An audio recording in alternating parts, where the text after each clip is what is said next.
জগদ্ধাত্রী পুজো উপলক্ষে নাগের বাজারের দিকে কিন্তু মেলা বসেছিল।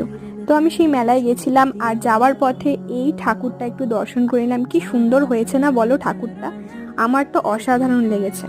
আর এই মেলায় সমস্ত কিছু কিন্তু শান্তিনিকেতন থেকে ইম্পোর্টেড হয়েছিল। সোনাঝুরির হাটে কিন্তু আমি একবারই গেছিলাম শান্তিনিকেতনে গিয়ে। তো এখানে এসেও কিন্তু আমার মনে হচ্ছিল একটা মিনি সোনাঝুরির হাটে আমি চলে এসেছি। আর এখানে সাঁওতালের এরকম নাচও হচ্ছিল। তারপরে একটু খেয়ে নিলাম মুড়ি মাখা।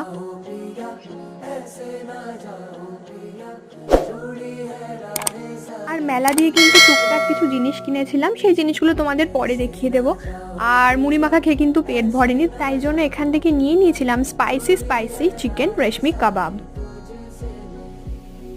Winter is already knocking hour ডোর। তো সেখান থেকে কিন্তু এরকম স্পাইসি স্পাইসি আইটেম খাওয়া এরপরে চলতেই থাকবে, কি তাই তো?